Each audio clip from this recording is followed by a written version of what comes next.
Ex-Amish woman, 44, grew up a rebel. After escaping, she became a stripper, thought that I was going to go to hell, exclusive. It was March of 1999, and Naomi Swartzentruber was on her own for the first time. She had no one to call, no parents, no siblings, nor the ex-boyfriend who coaxed her out to Minnesota in the first place. They met just after Swartzentruber left home in Michigan. She followed him westward, and he left her several states away from the family and community that once claimed her as a member. There's nothing particularly novel about a 19-year-old woman on her own for the first time, and like anyone in that situation, she was plagued by anxiety. She worried about how she'd manage to pay her bills on the slim salary she made working at a factory. That November, taken along by a friend, she found herself at a strip club, first in the back of the venue, then suddenly on the stage.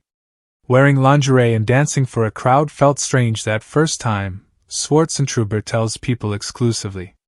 It was really hard. I just fell into it, she recalls. Her entry into strip shows may have initially felt like a fall, but then Swartzentruber dove in head first. That first, really scary, performance led to an unexpected 20-year career of dancing on stage.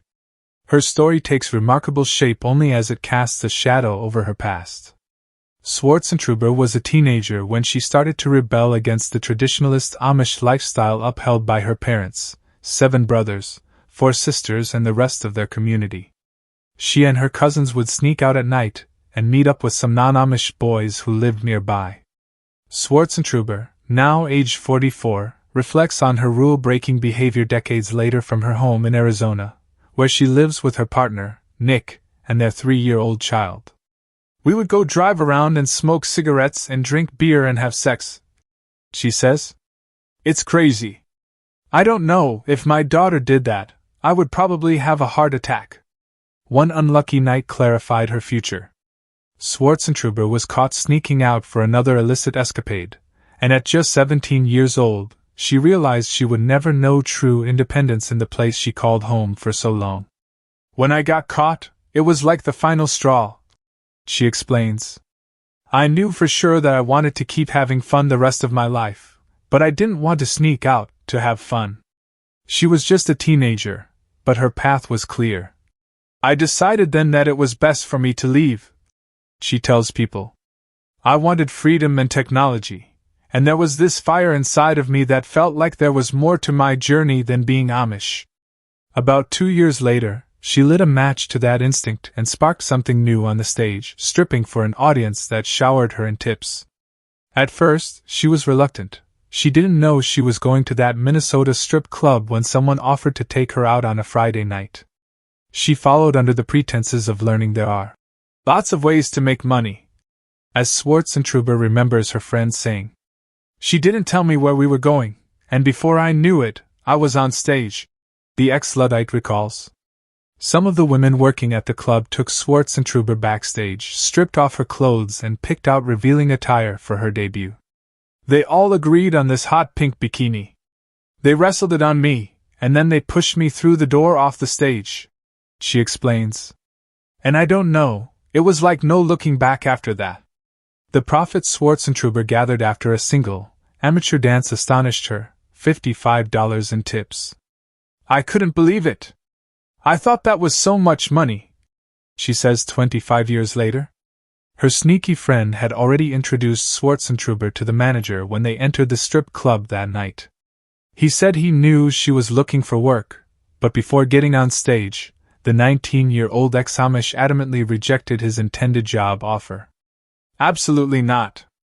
I could never do that, she remembers telling him, but that was before she collected her tips. And moreover, that was before she realized all that dancing could offer her, namely a long-sought feeling of freedom.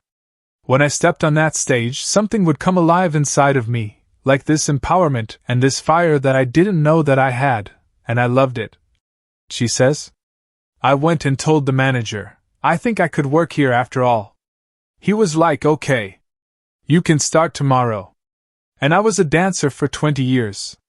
Even during the peak of her teen rebellion, Swartzentruber still shrouded herself in head coverings and long-sleeved, full-skirted garb when daylight shone and communal eyes were on her. For the first 17 years of her life, even the essence of stripping, dancing freely, revealing some skin, listening to modern music, was well past the periphery of Swartzentruber's reality. We weren't allowed to show our bodies or embrace our sexuality or anything like that. She tells people of the strict Amish values that ruled her life until the night she fled. After she was caught sneaking out to see the non-Amish boys, it was no longer a question of if she'd leave. When she planned to escape was yet to be determined. In fact, timing was never something she formally planned out. She took her first step on an impulse, as if a light bulb went off in my head, she describes. It was broad daylight, and Swartzentruber was spending her morning picking strawberries when she met a familiar face. A man who delivered logs to her father's farm arrived to buy some of the fruits she foraged, and she decided that he could be her lifeline. I just blurted it out. I was like, I want to run away and live with you. He was like, you can't do that. You're crazy. Your parents will hate me. She remembers of their conversation. She persisted, telling him, I don't care if they hate you. They probably will. And yes, I might be crazy, but I really want to run away. A week later the man returned and relented. He told Swartzentruber that he would aid her escape, and she said she'd find a way to call him when she was ready to go. In Swartzentruber's erotic memoir, titled The Amazing Adventures of an Amish Stripper, she said that there were some days when she felt conflicted about her decision to flee the community, but if she was going to leave, she only had so much time to do so. I knew I needed to leave before I was 18 and they forced me to get baptized. Once baptized, I'd be shunned for life if I did something the elders didn't approve of, she wrote in her book. Knowing her desires would always make her an Amish outcast, Swartzentruber ultimately resolved to go. After stealing her birth certificate from her father's desk, she took an opportunity to access a phone while delivering fresh strawberries to a non-Amish household. There, she rang the man who promised to help. I didn't even know about answering machines, but I was talking on an answering machine, she tells people. In her voicemail, she detailed the location of her home and specified that he'd pick her up at midnight. The 17-year-old hoped he'd receive her message and help her leave in the late, dark evening after her entire family fell asleep.